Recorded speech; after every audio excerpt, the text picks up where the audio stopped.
E aí, pessoal, tudo bom? Tudo bom? Ah, melhorou. Então, vamos lá, falar um pouco de Backbone e JS para vocês. Aqui. Opa. Foi.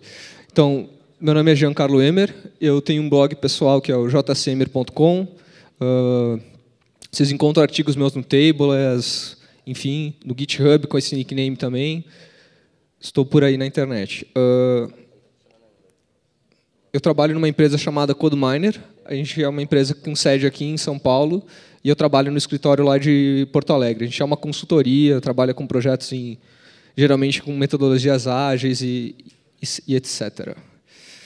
Vamos lá. Os slides vão ser disponibilizados nessa URL, então não se preocupem. E vamos ao que interessa, então. A primeira pergunta é, para que serve JavaScript, né? Por que a gente aplica JavaScript num projeto? E sempre é com uma intenção, né? Melhorar a usabilidade, adicionando interatividade. Então, um exemplo aqui, uma aplicação usando bastante JavaScript. Então, é um questionário, vou mostrando uma série de questões, né? Sem recarregar a página, o usuário vai navegando por essas questões, até que ele decide responder uma questão. Imediatamente ele diz o nível de certeza que ele tem e a resposta certa ou não certa, né? Então, essa é uma tradicional aplicação bastante baseada em JavaScript, né? E o que eu tenho que fazer para isso? Uma série de coisas, né? Requisitar, processar um JSON, ver se o usuário clicou, acompanhar todo esse fluxo de uso do usuário, animar algumas coisas, enfim, é uma série de coisas. O que acaba se tornando esse tipo de coisa aqui, né? Eu vou lá, modelo toda a aplicação e eu fico com uma maçaroca de código, né? O código macarrão. E o que a gente sabe é uma verdade só, né? Que a organização de código da maioria das aplicações é precária, né? Isso afeta a manutenção dessa aplicação. É difícil conseguir fazer manutenção, conseguir chegar em um ponto de que seja fácil contratar pessoas para cuidar dessa aplicação, garantir erros, e tudo que a gente já falou durante o evento hoje. Né? O que a gente costuma bastante usar é a jQuery. Né? A jQuery vai sempre simplificar algumas coisas, acessos, manipulações de elementos. Mas, se a gente só usar a jQuery vai deixar o nosso código muito amarrado a elementos da página, né? É natural. A gente pega o elemento e faz alguma coisa com aquele elemento e eu tenho sempre a dependência do elemento. Né? E ali é que nasce o nosso problema. E como é que a gente soluciona isso? Né? Com design patterns.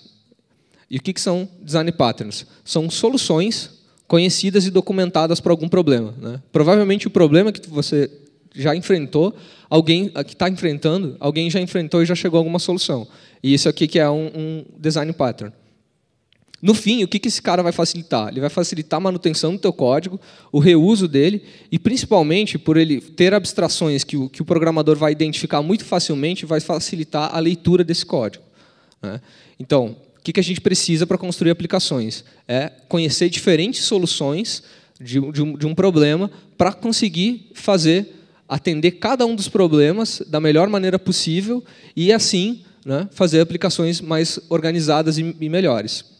E a gente já descobriu uma série de design patterns para JavaScript. Esse é um livro do Adil Osmani, que escreve bastante sobre front-end, do ano de 2012, esse livro, e ele cita uma série de design patterns aplicados no desenvolvimento front-end com JavaScript.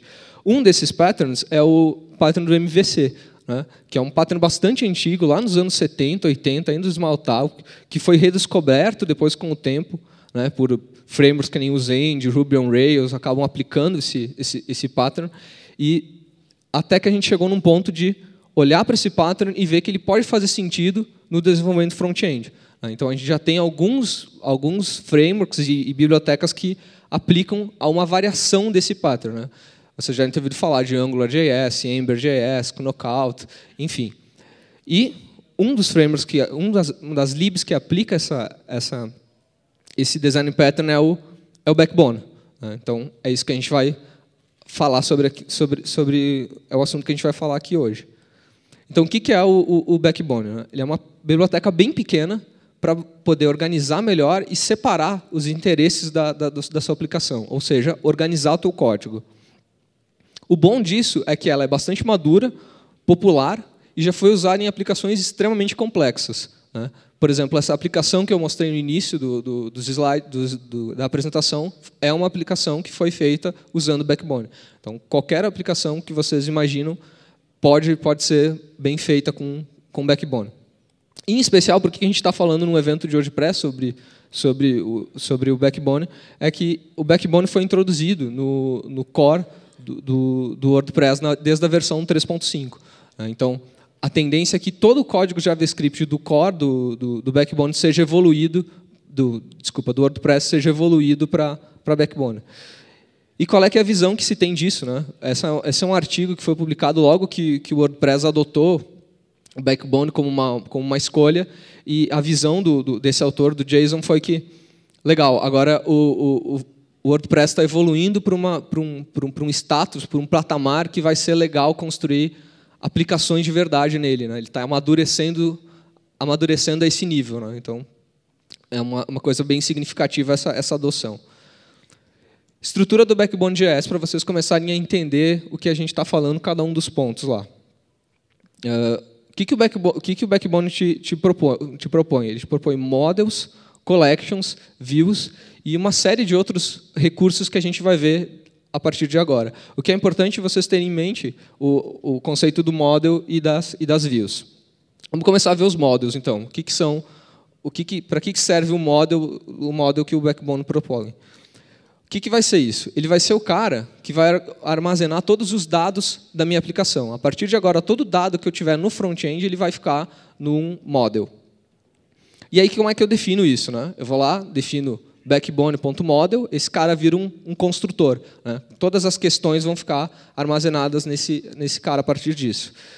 E ainda, a partir da herança, eu consigo especificar tipos de dados, né? Consigo classificar melhor os meus dados. E o que eu vou fazer agora, por exemplo, é definir um modelo que é responsável só pelas questões. Então, a partir de agora, eu defino um construtor para esse cara. E como é que eu vou fazer para instanciar? Muito simples, né? Eu criei o question, que é o meu modelo, e eu consigo fazer uma instanciação usando o operador new, passar para uma variável, e a partir disso eu tenho a minha questão, né? Meus dados de questão. Eu posso muito bem agora começar a atribuir valores. Por exemplo, a minha questão ela tem um identificador, ela tem um enunciado e ela tem algumas alternativas. Então, agora eu estou começando a popular o meu modelo com dados. E, a partir disso, eu consigo mexer nesses dados. Por exemplo, estou agora pegando uma questão e pegando o enunciado desse modelo. Legal, até agora, o que parece é que eu tenho um objeto simples que não tem muita utilidade. Aí é que começa a ter conceitos novos que o Backbone traz para a gente. O primeiro conceito dele é a questão dos eventos. Então, é primordial que se entenda esse paradigma de eventos para entender o Backbone em si. Um caso muito óbvio. Como é que eu uso eventos? Na jQuery, por exemplo, eu tenho um elemento e eu escuto um clique. Então, a partir do momento que o usuário clicar, eu tomo alguma decisão. Legal. É mais ou menos isso, né? O Backbone trabalha em cima de um pattern que se chama Observer Pattern, né? Esse é um dos design patterns que que está documentado naquele livro de patterns do JavaScript. E o que ele propõe? Ele propõe que eu vou ter um objeto que vai ser o meu sujeito, e esse sujeito vai sempre que necessário ou que queira notificar todos os ouvintes de que alguma coisa aconteceu. Então, é mais fácil dando um exemplo, por aqui. Eu tenho um leão, por exemplo, e esse leão vai poder dar um rugido, né? E toda vez que ele rugir, ele vai avisar as pessoas para que elas gritem de medo, por exemplo. Então, aqui é muito fácil. Toda vez que eu dar um lion e ativar esse evento de rugido, eu vou notificar todas as pessoas que estão esperando por esse rugido. O que é uma coisa bastante simples. Então, a partir disso, essa comunicação entre os objetos é a base total do Backbone. É assim que ele vai notificar os outros componentes de que o modelo, que os meus dados da aplicação mudaram. Então, vamos ver como é que isso funciona. Os models, eles vão ser a minha fonte de dados. A partir do momento que alguma coisa mudar, eles vão emitir algum evento para mim.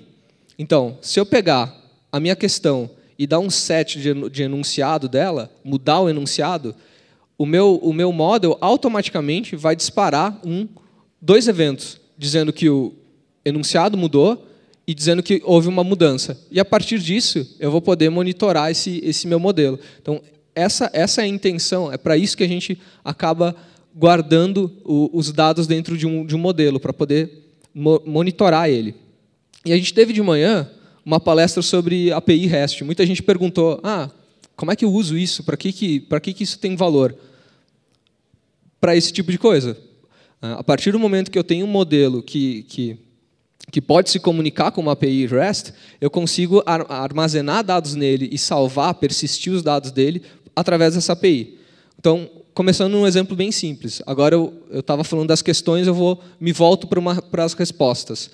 Eu defino o modelo da mesma forma que eu havia definido antes, mas digo que esse modelo tem uma URL root, tem um lugar para persistir e para buscar os dados. Então, a partir disso, se eu pegar uma answer e definir dois atributos de questão, question ID e attributes ID, ou seja, eu estou performando uma resposta do usuário, eu vou conseguir, através do método save, usar a minha API REST. Ou seja, eu vou fazer um post para a URL de answer, indicando os atributos novos. Outro exemplo, se eu tiver uma questão que já tem um ID, ou seja, quando eu tenho um ID, ele acha que considera, o backbone automaticamente considera que é um dado persistido, quando eu aplicar o save, ele vai usar o verbo put, que se eu for atrás da nomenclatura e das definições de verbos e como as APIs RESTful funcionam, é esse verbo que deve ser usado quando eu quero atualizar alguma informação no meu servidor, ao invés de criar uma nova informação, que era o que eu estava fazendo antes. Então, a partir disso, eu consigo fazer modelos super inteligentes no sentido de poder persistir e buscar dados do servidor. A partir do momento que eu faço um fetch no meu modelo, ele vai automaticamente pegar e fazer um get para uma URL específica, usando, inclusive, o ID que eu tinha definido, nesse caso 42, e resgatar os atributos. E o que a minha API tem que fazer?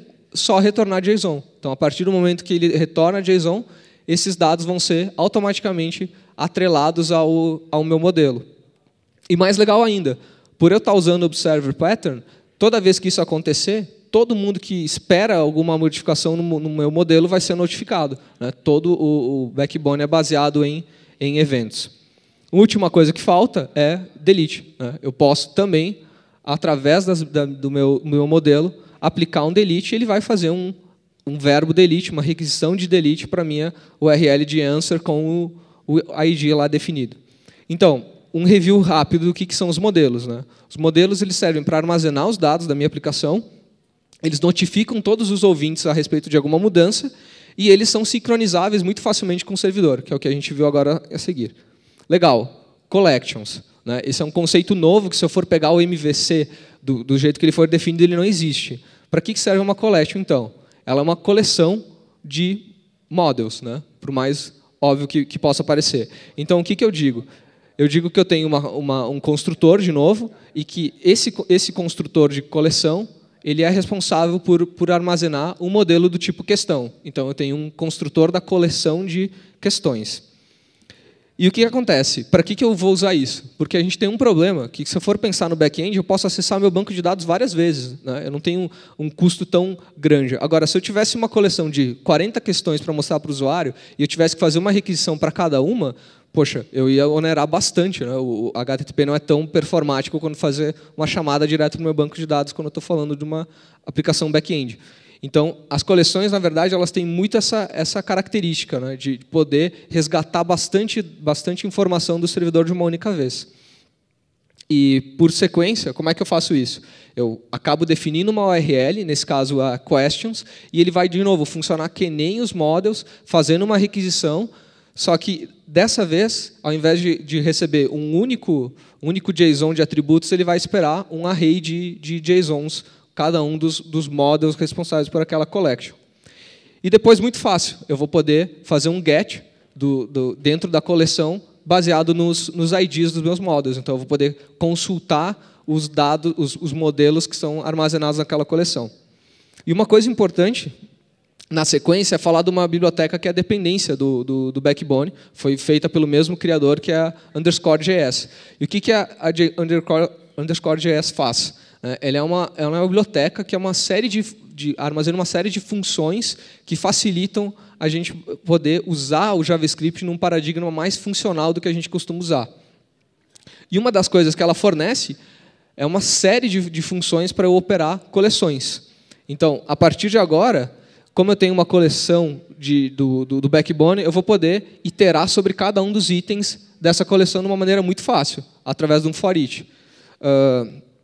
Próximo passo, eu vou poder filtrar essa coleção e extrair alguma informação dela. Por exemplo, aqui eu estou usando uma cláusula where, quase como faria com um ORM da vida, né, abstraindo o banco de dados. Então, a partir de agora, eu quero só as respostas corretas daquele usuário e eu quero quantas respostas ele conseguiu coletar. Então, eu tenho o total de acertos do usuário. E aqui, eu tenho um outro método que faz parte das collections, que é o every, por exemplo. Eu só vou aceitar um valor positivo, só vou acertar true quando eu tiver todas as respostas corretas. Então, aqui eu estou descobrindo se o meu usuário gabaritou a minha prova, por exemplo. Então, existe uma série de métodos que são disponibilizados para as collections, são mais de 40 métodos, que facilitam eu processar dados de maneira funcional e conseguir fazer de uma maneira simples e bastante expressiva a filtragem e modelagem desses dados. Então, quais são os conceitos de collection? Armazenar esse grupo de dados, né, meu grupo de modelos, notificar os ouvintes, as collections também notificam sobre mudanças dentro dos seus modelos, o que facilita eu poder escutar mais de um modelo, né, através das collections, e ela tem uma ligeira diferença com o server. Né? Eu não consigo salvar a minha collection no meu back-end. Eu só consigo coletar os dados, mas também ela é sincronizável com o back-end, que nem os models são. Próximo conceito importante no Backbone é o conceito das views. Então, o que é uma view? Né? Uma view ela gerencia a tua relação entre um elemento da página e o teu código. Ela é uma abstração que vai lá receber sempre um elemento. De que forma funciona isso? Estou aqui de novo, criando uma nova view, que eu vou chamar de nave view, e vou no initialize dela, quando eu instanciar ela, eu vou só dar um console log avisando que ela foi inicializada. E aqui embaixo, a única coisa que eu faço é pegar essa view e passar um elemento para ela. A partir disso, eu tenho uma view criada que possui um elemento. Ela vai ser responsável por gerenciar aquele elemento, por assim dizer. Uma coisa que as pessoas confundem e acabam tendo muita a ânsia de fazer é jogar código HTML dentro dessa view. Né? Eu quero fazer algum processamento, vou gerar HTML e vou fazer que esse HTML seja jogado na minha página, no meu front-end. Então, a dica aqui é que eu não devo fazer esse tipo de coisa. Eu devo utilizar a underscore, que já vem com um template engine para criar um template para os meus dados. Como é que eu faço isso? No meu próprio código HTML, ao invés de eu colocar direto a informação, já que a minha informação não vai mais vir do HTML em si, eu acabo colocando um template. Né? Então, através desse type que não é JavaScript, text/JavaScript, esse cara não vai ser processado como se fosse JavaScript. Ele vai só ficar lá para eu usar posteriormente na minha aplicação. Então, aqui eu estou definindo o quê? Uma coisa muito simples. Um código que vai pegar uma coleção de questões, vai processar, vai transformar numa lista, para depois virar minha navegação ou qualquer coisa que eu queira desse tipo. Então, underscores tem um método muito simples para isso, que é o underscore.template, e ele vai receber uma string, que vai ser o meu template. Então, nesse caso, eu estou recorrendo a jQuery para pegar aquela tag de script, pego o conteúdo dela, e a partir desse conteúdo dela eu crio o meu template. Então, existem vários outros tipos de engines de templates, algumas são mega complexas, mega robustas. Essa é a mais simples de todas e é a que já vem disponível com o Backbone, porque como a underscore já é uma dependência do Backbone, ela já está lá out of the box. Então, vocês vão olhar muito código de exemplo do Backbone, muitas aplicações Backbone que já usam direto essa engine, já é suficiente para ela. Legal, eu criei o template. Agora, o que eu vou fazer com esse template? Como é que eu vou processar ele? Eu só vou pegar aquela porção de código que eu tinha separado e jogar para a minha view. Então, eu vou indicar o meu template dentro da minha view e vou, por convenção, ter sempre uma função de render, né? Essa função de render, o que ela vai fazer? Ela vai pegar o meu modelo, transformar em JSON e passar ele para esse template. Então, a partir disso, eu consigo pegar esse meu modelo e refletir na minha view, né? Então, esse que é o processo, né? Toda view vai, não necessariamente, mas muito comumente, ter um modelo associado a ela e vai reagir a alguma mudança desse modelo, renderizando o código e jogando na minha aplicação do front-end, né? Esse é o processo. Então, aqui é mais ou menos o que eu estava falando, né? Geralmente, as views elas encapsulam dados e a sua lógica de apresentação, né? Para quem conhece um pouco do modelo MVC, vai ver que a view do Backbone ela é quase um controller, né? Por essa característica de estar muito ligada com a apresentação e a lógica, em especial, dessa apresentação, ela acaba tendo um comportamento mais de controller, e o meu template é que acaba sendo a minha view, praticamente. Então, a gente tem um pouco essa diferença aí na semântica. Legal. Eu estava falando que a view ela vai escutar os meus modelos. Então, esse é um exemplo. Eu tenho uma view que recebe um modelo e, quando esse modelo mudar, o que ela faz? Gera aquele template novamente e joga para o código da aplicação. Então, esse aqui é o comportamento. Agora começa a fazer sentido eu ter modelos e escutar os eventos deles. E até uma coisa que é comum é essa inversão de controller. Ao invés de eu escutar, de eu usar o on direto do modelo, eu posso usar esse listen to, né? Faz mais sentido, é uma inversão da lógica. Ao invés do modelo escutar a alteração, eu passo a view escutar por uma alteração no modelo, né? Uma diferença semântica bem simples, mas que fica mais caracterizado o que está acontecendo aqui. Legal, mas as views não são só isso, né? As views também são a minha interface com o usuário, né? Ela é uma interface com o modelo e também é a minha interface com o usuário. Legal, o que isso significa? O que significa que ela vai cuidar de eventos gerados pelo usuário. Então, nesse caso aqui, como eu tenho uma view de questão, eu espero que toda vez que o meu usuário seleciona uma alternativa, eu consiga saber disso e notificar algum modelo. Então, nas primeiras linhas, eu estou esperando um clique num elemento que tem esse data attribute de alternativa e chamo logo após, cada vez que isso acontecer, ou no instante que isso acontecer, uma função que vai lá e vai buscar entender o que esse modelo queria dizer, qual a alternativa, e vai disparar no meu modelo a resposta, né, do meu usuário. Então, vai conectar a interação do usuário com os modelos. Legal, então, o que é a view do Backbone? É uma abstração que possui um elemento HTML, né? Elas são bastante semelhantes com o controle, porque elas têm uma porrada de lógica ali inserida nelas, e elas monitoram os dados do usuário para tomar alguma decisão, né? Legal. Uma coisa que falta é cuidar das rotas, né? Se for analisar, eu só falei de dados, de views, interação do usuário, mas eu ainda não tracei uma navegação ainda, não defini como é que vão funcionar as URLs da minha aplicação. Então, o router não é nada mais complexo do que isso. Ele vai ser um cara que vai, através da modificação das minhas URLs, e usando as URLs como base, mostrar coisas diferentes na tela para o usuário, né? Mostrar diferentes views, né? Vai chavear entre diferentes views. Então, um exemplo bem simples, né? Eu tenho o meu root, né? Meu acesso inicial do usuário, e eu tenho a minha rota de questão, que é quando eu quero mostrar uma questão em específico. Então, nesse caso, quando eu entrar nessa rota, eu vou chamar uma função que vai criar a minha view de questão. Legal, então o que as views devem fazer além disso, né? As views elas devem tomar do navegador a responsabilidade por cuidar dessa rota, cuidar da navegação do usuário. Então, como é que ela faz isso? As views vão de alguma maneira, indicar para o roteador aonde que o meu usuário quer ir, para onde ele quer navegar. Então, as views vão ter, geralmente, um código desse tipo, né? Router.navigate para uma questão que vai ser desse ID aqui que eu te avisando. E daí, assim, a partir disso, o meu router vai poder tomar uma decisão e renderizar a view de questão e assim por diante. Legal, mas por que usar o URL, né? Por que eu não poderia ter feito isso sem usar os URLs? Porque, a partir do momento que eu uso o URL, eu mantenho um histórico de navegação. Ou seja, o botão voltar do meu usuário, se eu fizer tudo adequadamente, vai funcionar.